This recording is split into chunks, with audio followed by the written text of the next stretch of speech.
Hi friends, welcome to Sam institute daily current affairs. May 3 2024 current affairs discuss చేద్దాం.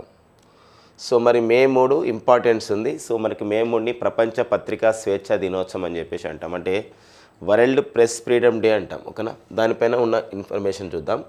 దాంతోపాటుగా ఆంధ్రప్రదేశ్ రాష్ట్రంలో మనకి శాసనసభ ఆంధ్రప్రదేశ్లో ఉన్నటువంటి లోకసభ స్థానాలకి ఎన్నికలు నిర్వహించబోతున్నారు.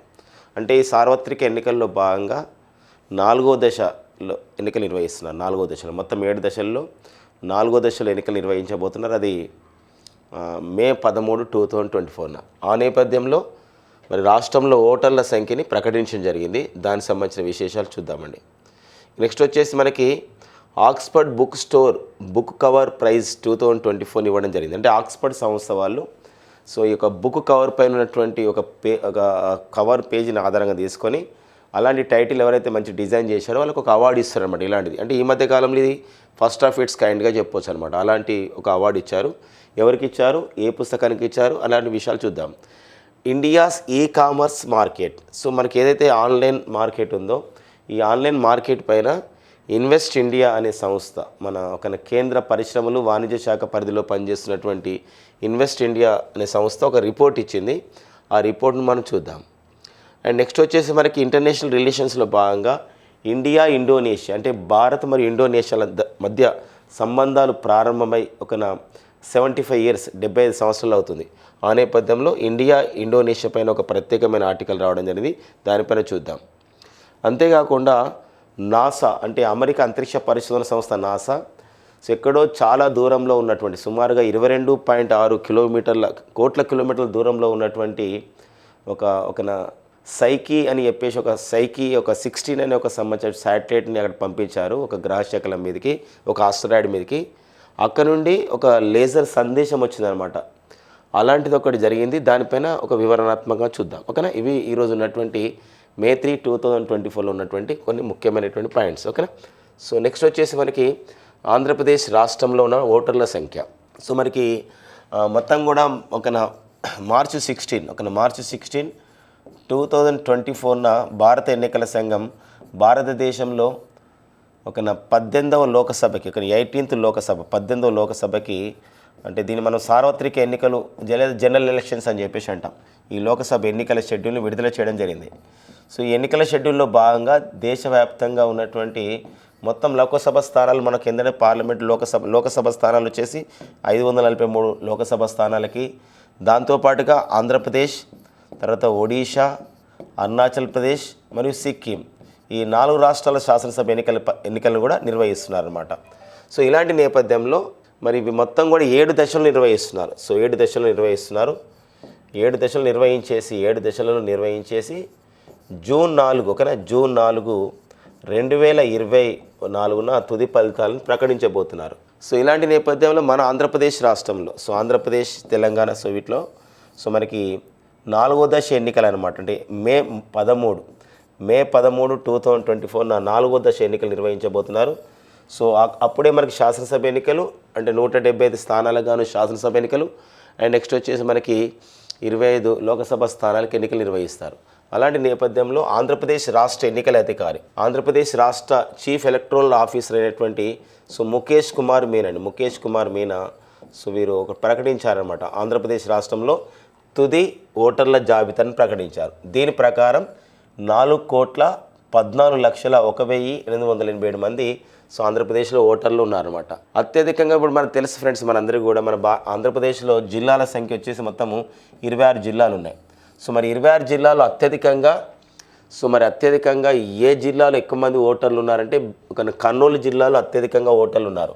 అంటే ఇక్కడ కర్నూలులో మనకి 20,56,223 మంది ఉన్నారు. అండ్ అల్లూరి సీతారామరాజు జిల్లాలో తక్కువ మంది ఓటర్లు ఉన్నారు. అంటే ఒక్కోసారి మనకి ఇట్లా అడిగే అవకాశం ఉంది, ఎక్కువ ఓటర్లు ఉన్న జిల్లా ఏది, తక్కువ ఓటర్లు ఉన్న జిల్లా ఏది అన్నప్పుడు ఈ కర్నూలు మరి అల్లూరి సీతారామరాజు. అండ్ నెక్స్ట్ వచ్చేసి ఇంకొకటి, ఆంధ్రప్రదేశ్ రాష్ట్రంలో ఎక్కువ ఓటర్లు ఉన్నటువంటి నియోజకవర్గం, మొత్తం ఆంధ్రప్రదేశ్ రాష్ట్రంలో 175 నియోజకవర్గాలు ఉన్నాయి. అంటే సంబంధించినటువంటి ఎమ్మెల్యేస్ అనమాట. కాన్స్టిట్యుయెన్సీ, లెజిస్లేటివ్, అసెంబ్లీ సీట్స్ మనకు 175 అయితే ఇందులో భీమిలిలో ఎక్కువ ఓటర్లు ఉన్నారు, నెంబర్ ఆఫ్ ఓటర్స్.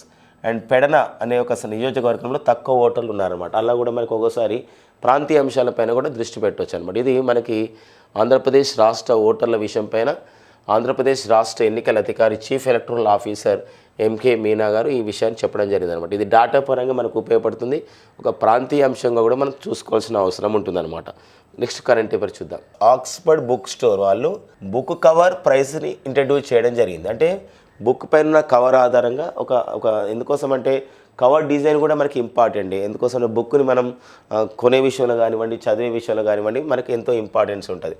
అలాంటప్పుడు ఒకటి బాబీ మెహతా డిజైన్ చేసినటువంటి కవర్ ఉంది. సో అది మనకి ఒక పుస్తకానికి ద బుక్ బ్యూటిఫుల్ అనేది ఒక పుస్తకం, మన పుస్తకం పేరే ద బుక్ బ్యూటిఫుల్. దీన్ని ప్రదీప్ సెబాస్టియన్ అనే వ్యక్తి రాశారు. సో దానికి ఈ Oxford book store book cover price 2024 వచ్చింది. ఇక్కడ రచయిత పేరు వచ్చేసి, ఈ బుక్ రాసిన రచయిత ప్రదీప్ సెబాస్టియన్, బుక్ పేరు ద బుక్ బ్యూటిఫుల్. కానీ అవార్డు ఇతనికి రాలేదు. ఈ బుక్ని డిజైన్ చేసినటువంటి కవర్ పేజ్ని డిజైన్ చేసినటువంటి బాబీ మెహతాకి అవార్డు వచ్చిందన్నమాట. ఇది కొంచెం విభిన్నంగా ఉంటుంది కాబట్టి మనకి ఇంపార్టెంట్ అనమాట. సో అంతేకాకుండా ఆక్స్ఫర్డ్ డిక్షనరీ వాళ్ళు ఇస్తున్నారు కాబట్టి, కొంచెం మనకి ఆక్స్ఫర్డ్ సంస్థ వాళ్ళు ఇస్తున్నారు కాబట్టి యూనివర్సిటీ వాళ్ళు మనకు ఒక ఇంపార్టెన్స్గా మనకు ఉంటుంది. సో ఇప్పుడు లండన్ కేంద్రంగా ఇచ్చే ఎట్లయితే బుకర్ ప్రైజ్ ఎంత ఇంపార్టెన్స్ ఉంటుందో ఇలాంటివి కూడా మనం గుర్తుపెట్టుకోవాలి. ఇక నెక్స్ట్ వచ్చేసి మనకి ఇండియాస్ ఈ కామర్స్ మార్కెట్, ఒక invest India, ministry of the commerce and industry అని చెప్పేసి అంటే కేంద్ర పరిశ్రమలు వాణిజ్య శాఖ. సో కేంద్ర పరిశ్రమలు వాణిజ్య శాఖ వాళ్ళు, కేంద్ర పరిశ్రమలు మరియు వాణిజ్య మంత్రిత్వ శాఖ వాళ్ళు ఒక రిపోర్ట్ని ఇవ్వడం జరిగింది. అంటే ఈ కేంద్ర పరిశ్రమలు వాణిజ్య శాఖ ministry of the commerce industry కింద పనిచేస్తున్నటువంటి ఒక సంస్థనే ఇన్వెస్ట్ ఇండియా అనే సంస్థ. మరి ఇన్వెస్ట్ ఇండియా సంస్థ వాళ్ళు ఇండియాస్ ఈ కామర్స్ మార్కెట్ పైన, ఇప్పుడు ఈ కామర్స్ అంటే చూడండి, ఇక్కడ అమెజాన్ కానివ్వండి, లేదా ఫ్లిప్కార్ట్ కానివ్వండి, లేదా ఇంకా మిగతా ఉన్నటువంటి ఈ మధ్యకాలంలో చాలా మనకి ఏంటంటే ఈ కామర్స్ ఏజెన్సీస్ అనేది వచ్చినాయి. అలాంటప్పుడు ఈ కామర్స్ మార్కెట్ మన దేశంలో ఎలా ఉంది అని చెప్పేసి ఉందన్నమాట. ప్రపంచవ్యాప్తంగా అయితే చాలా మనము ముందుకెళ్తున్నాం. బట్ ఇక్కడ ఏంటంటే ఈ 2022లో ఎలా ఉంది అని ఒక డేటా ఇచ్చారు. అంటే 2022లో మొత్తం కూడా ఈ కామర్స్ మనకు $70 బిలియన్ ఈ యొక్క ఈ కామర్స్ అయిందనమాట. అంటే $70 బిలియన్ ఆఫ్ ది మనకి ఈ కామర్స్ అయింది. It is the worth of the మనకు రిటైల్ మార్కెట్లో మనం చూసినట్లు ఒక 7% అనమాట. అంటే అఫ్కోర్స్ రిటైల్ మార్కెటింగే మనకి ఎక్కువ ఉంది షాపింగ్ మాల్కి వెళ్ళుకొని, కానీ అందులో 7%ని ఎవరు తీసుకున్నారంటే ఈ కామర్స్ ద్వారా వ్యాపారం నిర్వహిస్తుంది. అంటే రానున్న రోజుల్లో మరింతగా పెరిగే అవకాశం ఉంది. ప్రపంచంలో మనం యావరేజ్గా చూసినట్లయితే ఎక్కువగా ఈ కామర్స్ జరిగే దేశాలు మన భారతదేశం, ఎక్కువగా ఈ కామర్స్ జరిగే దేశాలు మన భారతదేశం 3వ స్థానంలో ఉందని చెప్పడం జరిగిందనమాట. మనకు ఇది కరెంట్ ఎకనమీ పాయింట్ ఆఫ్లో మనం చూసుకోవాలి. సో ఎందుకోసం అంటే ఈ కామర్స్ ఇట్లా వ్యవస్థ అనేది పెరగడం ద్వారా మన దేశంలో గిగ్ ఎకనమీ అని చెప్పేసి అంటామండి. గిగ్ ఎకనమీ పెరుగుతుంది. గిగ్ ఎకనమీ అనేది ఏంటంటే ఆన్లైన్ ద్వారా ఈ వస్తువులను కొనుగోలు చేయడం ద్వారా గిగ్ ఎకనమీ పెరుగుతుంది. తద్వారా గిగ్ వర్కర్స్ కూడా పెరుగుతారు. ఇప్పుడు సో గిగ్ వర్కర్స్ అంటే వీరితో పాటుగా మనము స్విగ్గీ, జొమాటో ఇలాంటివి కూడా ఉంటారు కాబట్టి వీళ్ళని గిగ్ వర్కర్స్ అంటారు. తద్వారా ఉపాధి అనేది కూడా వస్తుంది, ఒక డిగ్నిటీ ఆఫ్ ది లేబర్కి వెళ్ళిపోతుందని చెప్పేసి విశ్లేషకులు భావిస్తారనమాట. నెక్స్ట్ కరెంట్ అఫైర్ చూద్దాం. ఇండియా అండ్ ఇండోనేషియా అనమాట. అంటే డిప్లొమాటిక్ టైస్ అని చెప్పేసి అంటాం. డిప్లొమాటిక్ టైస్ అని చెప్పేసి అంటే ఇక్కడ ఏంటంటే దౌత్య సంబంధాలు అని చెప్పేసి అంటే డిప్లొమాటిక్ రిలేషన్స్ అంటే టైస్ అని చెప్పేసి టైస్ అన్న రిలేషన్స్ అన్న మనకు ఒకటే వస్తుంది. అంటే భారతదేశం మరియు ఇండోనేషియా మధ్య ఈ యొక్క సంబంధించినటువంటి దౌత్య సంబంధాలు అని చెప్పేసి అంటాం. అంటే భారత్ ఇండోనేషియా మధ్య దౌత్య సంబంధాలకి ఇప్పుడు 75 ఇయర్స్ అవుతుంది అనమాట. 75 సంవత్సరాలు అవుతుంది. భారత్ మరియు ఇండోనేషియా దేశాల మధ్య దౌత్య సంబంధాలకి 75 ఇయర్స్ అవుతుంది. 75 సంవత్సరాలు అవుతుంది. ఇటీవల కాలంలో మనకి ఏంటంటే ఒక దేశంతో దౌత్య సంబంధాలు అనేది సో ఇట్లా 50 ఇయర్స్ అవుతాయి, లేదా 100 ఇయర్స్ అయినా, లేదా 100 ఇయర్స్ ఆఫ్ కోర్స్ ఏ దేశంతో మనకు కాలేదు.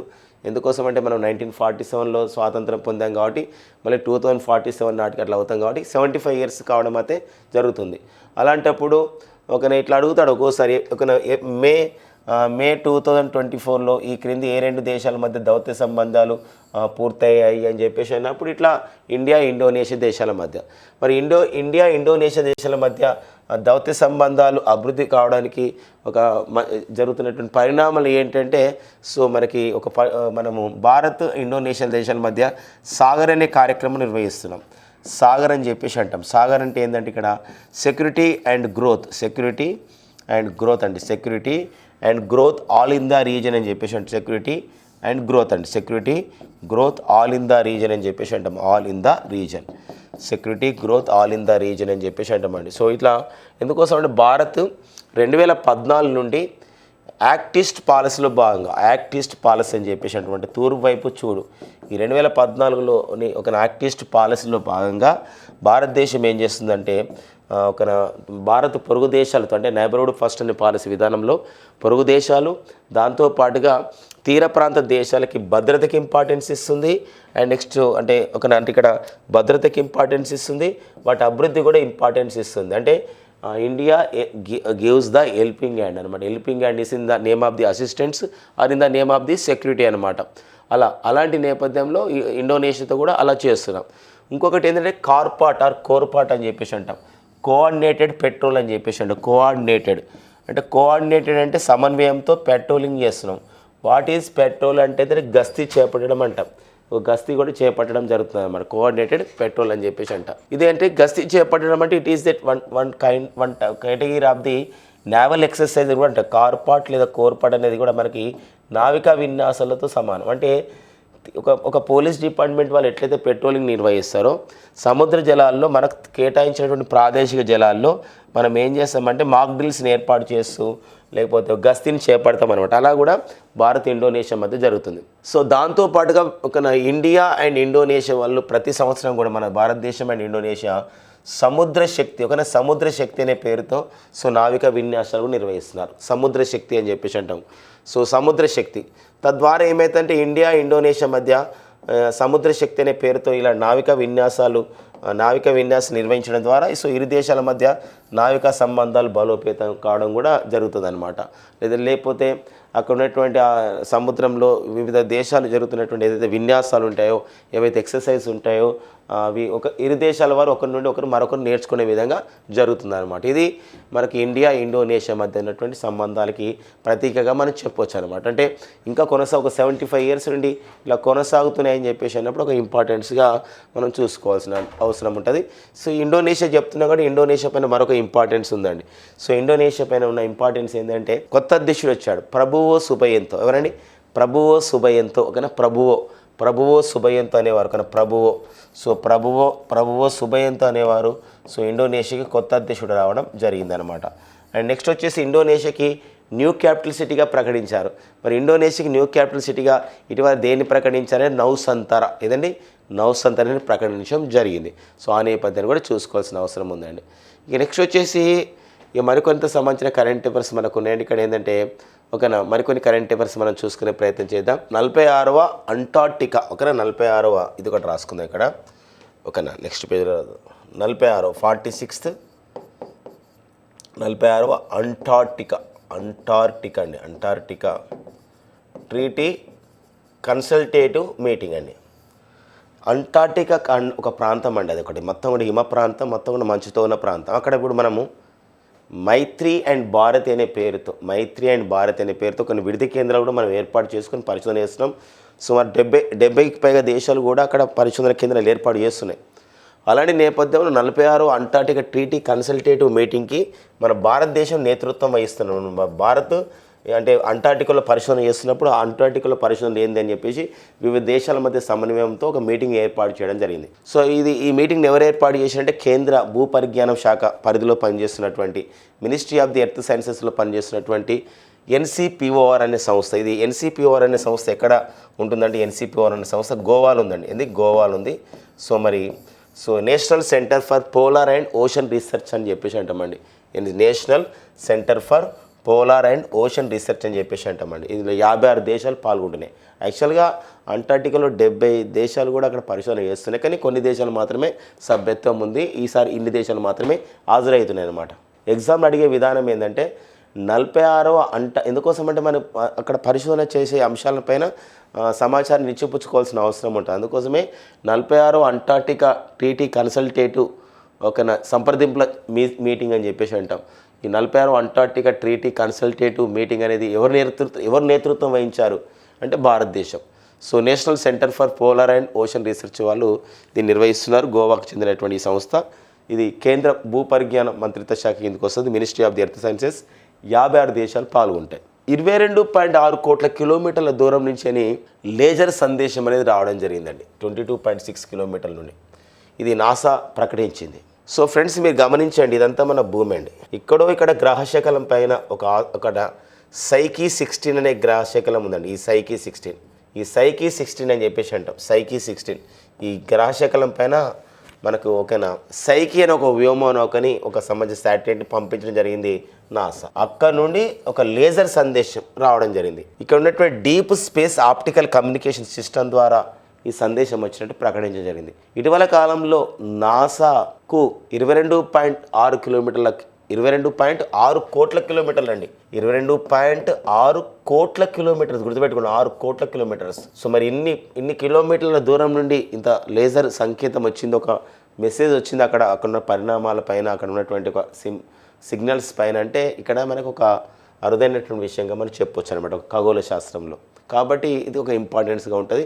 సైకి వ్యోమనౌకను ఎవరు పంపారు, ఏ గ్రహ శాఖలని పంపించారు, ఏ పద్ధతి ద్వారా ఇది చేరింది, ఇలాంటి point important. Deep space optical communication system ద్వారా ఇది జరిగింది. లేజర్ అని చెప్పేసి అంటే మన లేజర్ కిరణాలు. మరి light amplification stimulated emission by radiation అని చెప్పేసి అంటాం. Light amplification stimulated emission by radiation అని చెప్పేసి అంటామండి. ఓకేనండి. సో నెక్స్ట్ చూద్దాం. నాసా ఒక national aeronautics space administration. NASA అంటే ఏంటండి, నేషనల్ ఏరోనాటిక్స్ స్పేస్ అడ్మినిస్ట్రేషన్. మరి నాసా అనేది 1958లో ఏర్పాటు చేయబడింది. సో నాసాకి ప్రజెంట్ అడ్మినిస్ట్రేటర్గా బిల్ నిల్సన్ అనేవారు ప్రజెంట్ అడ్మినిస్ట్రేటర్గా నాసాకు ఉన్నారండి. సో అలాంటి నేపథ్యం. సో మరి చూద్దామండి నెక్స్ట్ కరెంట్ అఫైర్. కాంగోలో కొత్త రకం ఎంపాక్స్ అంటే మంకీ పాక్స్. ఇప్పుడు ఎందుకోసం అంటే మంకీ పాక్స్ అని పిలవకూడదండి. ఎందుకోసం అంటే ఈ మంకీ పాక్స్ పిలవకూడదని ప్రపంచ ఆరోగ్య సంస్థ కూడా ప్రకటించింది అనమాట. అంటే మంకీ పేరు ఉంది కాబట్టి ఇట్లా పిలవద్దని. ఓకేనా. సో దాని పేరు ఎంపాక్స్ అనమాట. ఇప్పుడు కొత్త రకమైన ఎంపాక్స్ ఒక వేరియేషన్ వచ్చింది. ఒక వేలాది మంది, సుమారు 4 నుండి 5,000 మందికి వ్యాపించింది అని చెప్పేసి ఒక ప్రపంచ ఆరోగ్య సంస్థ ప్రకటించింది. ఇప్పుడు ప్రపంచ ఆరోగ్య సంస్థ పని ఏంటంటే ఆరోగ్య విషయాలపైన ప్రకటించడమే. ఇప్పుడు మన రీసెంట్గా పెరు దేశంలో డెంగ్యూ ఎక్కువైపోయింది.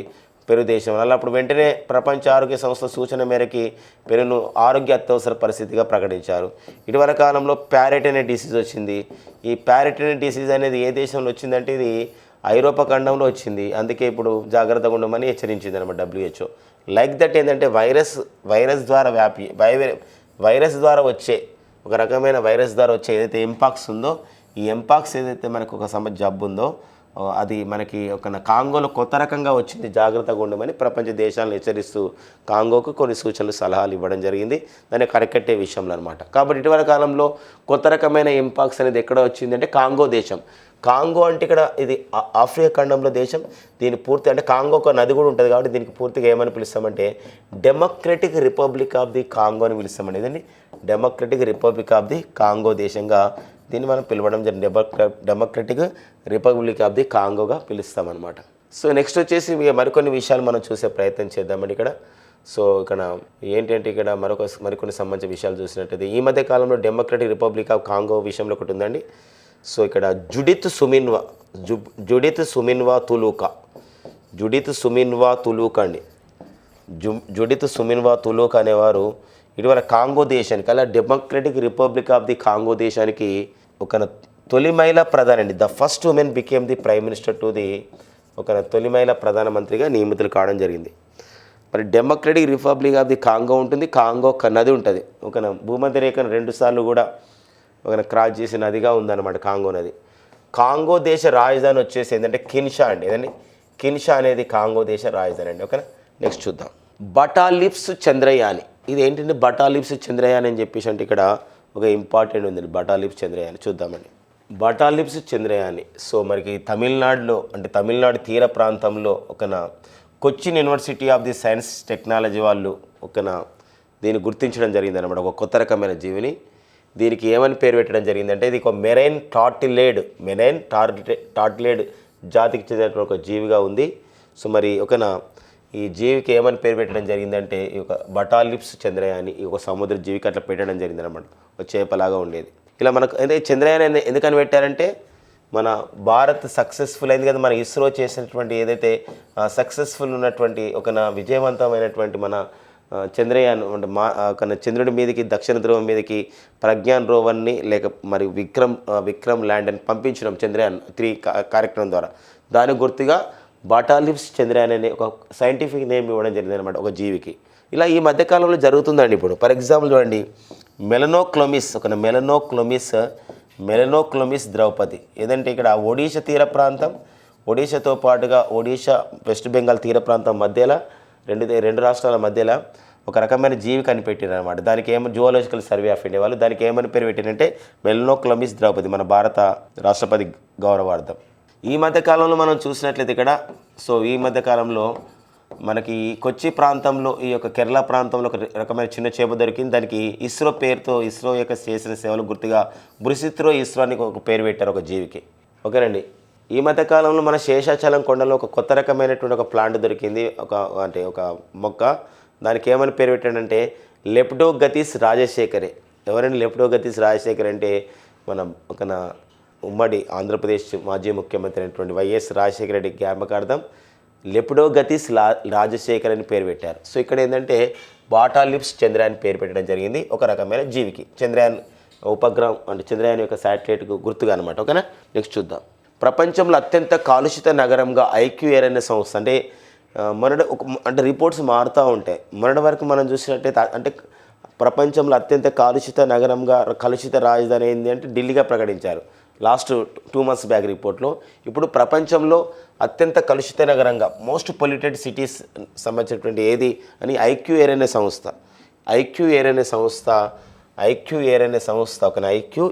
సంస్థ ఈ రిపోర్ట్ని ఇవ్వడం జరిగిందండి.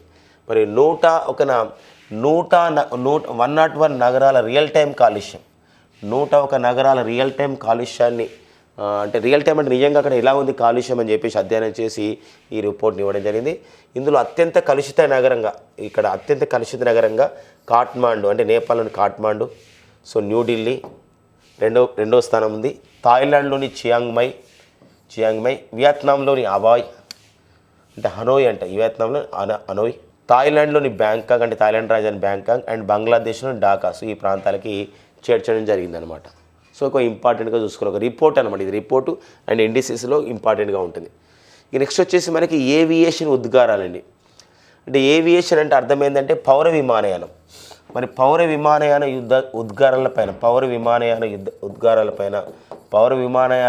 ఏదైతే ఉద్గారాలు ఉన్నాయో ఆ యొక్క ఫ్యూయల్స్ ద్వారా అవి ఎలా ఉన్నాయి అంటే ఎక్కువగా అంటే ఉద్గారాలు అనేది ఖచ్చితంగా పర్యావరణానికి దెబ్బ ఉంటుంది. అలాంటప్పుడు పర్యావరణానికి ఇబ్బంది ఉంటుంది. అలాంటప్పుడు ఏవియేషన్ ఉద్గారాలు అంటే పౌర విమానయానం అంటే విమానాలు ఏదైతే పౌరుల గురించి వాడతారో అవన్నీ పౌర విమానాలు అంటారు. మరి అలాంటి పౌర విమానయానాల ఉద్గారాలలో చూసినట్లయితే మరి అమెరికా ఎక్కువ పౌర ఉద్గారాలను విడుదల చేస్తుంది, అంటే ఈ యొక్క ఏవియేషన్ ఉద్గారాలు విడుదల చేస్తుంది. ఎందుకోసం అంటే అమెరికాలో చాలా అంతర్జాతీయ అంటే ఎక్కువగా విమానాశ్రయాలు ఉన్నటువంటి దేశం అమెరికా అన్నమాట.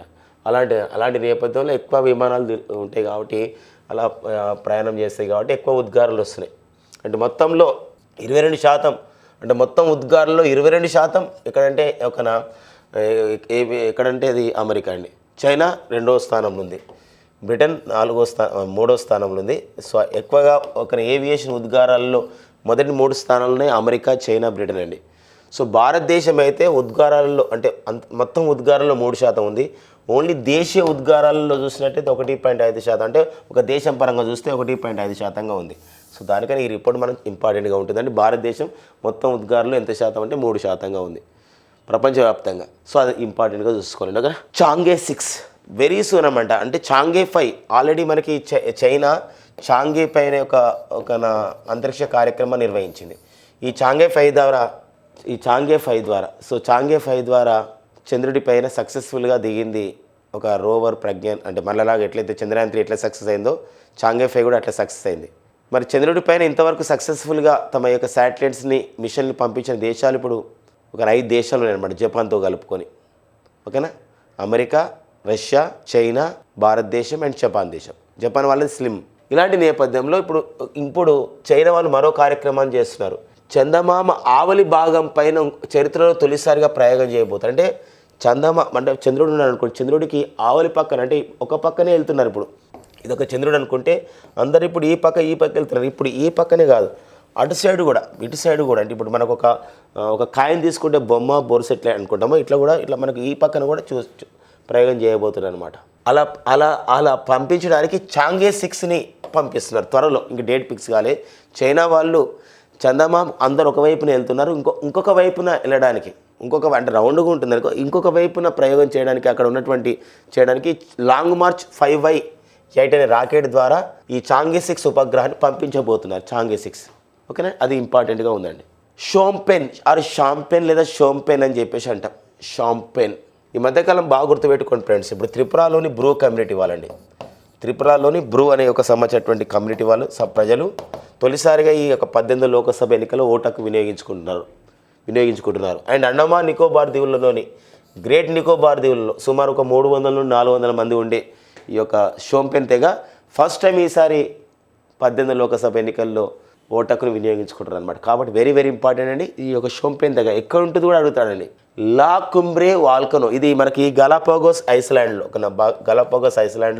ఉన్నటువంటి ప్రాంతం ఇదంతా కూడా.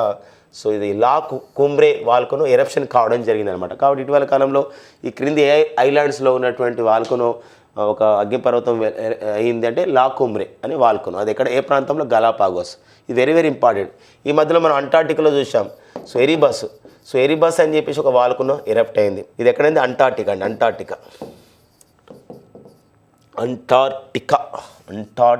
అంటార్టికా ఇదొక ఎరిబస్ అనేది వాల్కనో. ఇంకొకటి ఈ మధ్యలో మనం చూసినట్లయితే ఇక్కడ రువాంగ్ అనేది ఒక వాల్కనో. ఈ రువాంగ్ వాల్కనో ఇది ఎక్కడ ఎరప్ట్ అయిందంటే ఇండోనేషియా. ఇవి చాలా ఇంపార్టెంట్ అండి.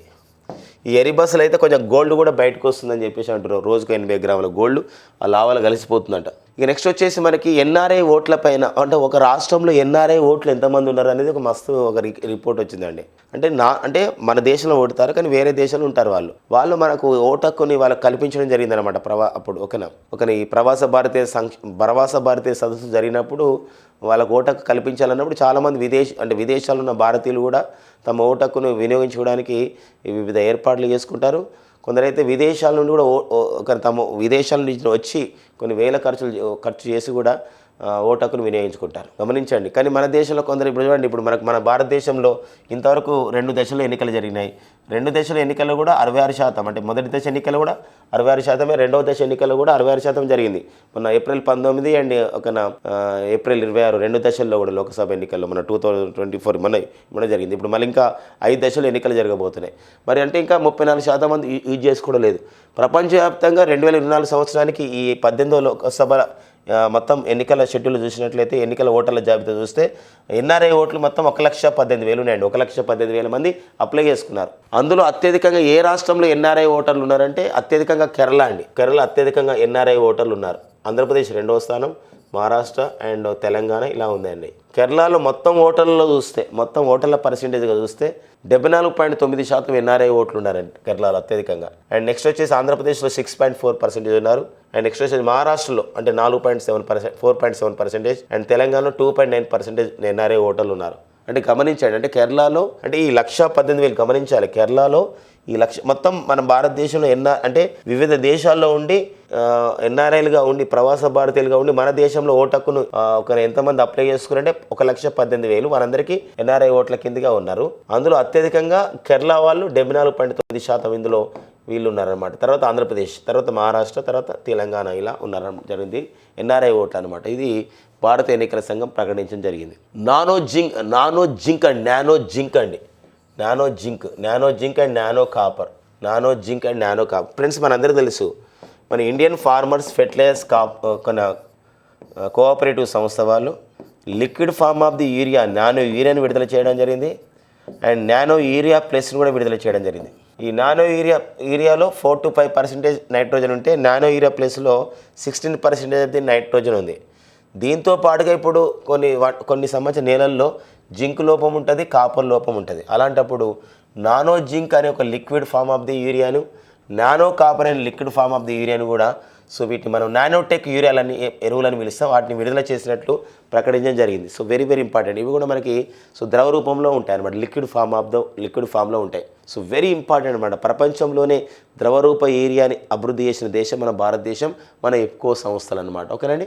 సో ఈ మధ్య కాలంలో ఇప్కో వాళ్ళు యూరియా గోల్డ్ అనే ఒక సంబంధించినటువంటి ఘనరూప యూరియాని తయారు చేశారు. ఇది సల్ఫర్ కోటెడ్ యూరియా అండి. ఇది సల్ఫర్ కోటెడ్ యూరియా. ఇది ఘనరూప యూరియా సాలిడ్ ఫామ్లో ఉంటుంది. అలా మనం గుర్తుపెట్టుకోవాలండి. ఓకే, ఈ సంబంధించిన విశేషాలు. ఇక ఫ్రెండ్స్ మనకి మే 3 అండి. సో మే 3 2 ఇంపార్టెన్స్ ఉంటుంది. ఒకటి ఏంటంటే జాతీయ సినిమా దినోత్సవం ఒకటి జరుపుకుంటాం, and world press freedom day అంటే ప్రపంచ పత్రికా స్వేచ్ఛ దినోత్సవం జరుపుకుంటాం. ఓకేనండి. వరల్డ్ ప్రెస్ ఫ్రీడమ్ డే అని చెప్పేసి అంటామండి. వరల్డ్ ప్రెస్ ఫ్రీడమ్ డే, ప్రపంచ పత్రికా స్వేచ్ఛ దినోత్సవం. ఈసారి మరి ప్రపంచ పత్రికా స్వేచ్ఛ దినోత్సవానికి ఏమని ఇతివృత్తం ఇవ్వడం జరిగిందంటే ఏ ప్రెస్ ఫర్ ప్లానెట్ అంటే ఒక పత్రికా రంగం కావాలి ప్లానెట్కి. Journalism in the face of the environmental crisis. Journalism in the face of the environmental crisis అంటే పర్యావరణంలో క్రైసిస్ వచ్చింది, మరి ఆ జర్నలిజం దాన్ని ఖచ్చితంగా చూపించాలి అని ఎందుకోసం అంటే మనం ఇప్పుడు అది చూస్తున్నాం ఈ యొక్క ఎండాకాలంలో. కాబట్టి మన ఐక్యరాజ్యసమితి ప్రధాన కార్యదర్శి చెప్పినట్టు ఇది ప్రస్తుతం అయితే ప్రపంచం గ్లోబల్ వార్మింగ్లో లేదు, గ్లోబల్ బాయిలింగ్లో అంటున్న సందర్భం ఉంది. అలాంటప్పుడు జర్నలిజం ఒక ప్రత్యేకమైన పాత్రను పోషించాలి అని చెప్పేసి ఈ యొక్క ఇతివృత్తం ఇచ్చిరని చెప్పొచ్చు అనమాట. అంతేకాదు ఇదే రోజున ఈ మే 3నే రిపోర్టర్స్ వితౌట్ బార్డర్స్ అనే సంస్థ ప్రపంచ పత్రికా స్వేచ్ఛ సూచిని విడుదల చేయబోతుంది. దాన్ని మనం నెక్స్ట్ క్లాస్లో మనం డిస్కస్ చేద్దాం. లాస్ట్ 2023లో ప్రపంచ పత్రికా స్వేచ్ఛా సూచి లాస్ట్ 2023లో ప్రపంచ పత్రికా స్వేచ్ఛా సూచిలో మన భారతదేశం 161వ స్థానం ఉందన్నమాట. సో మరి ఈసారి ఎలా ఉందో చూద్దామండి. ఇవన్నీ మనకి మే 3, 2024లో ఉన్న ఎగ్జామ్ ఓరియంటెడ్ కరెంట్ అఫైర్స్ అండి. Thank you friends and all the best.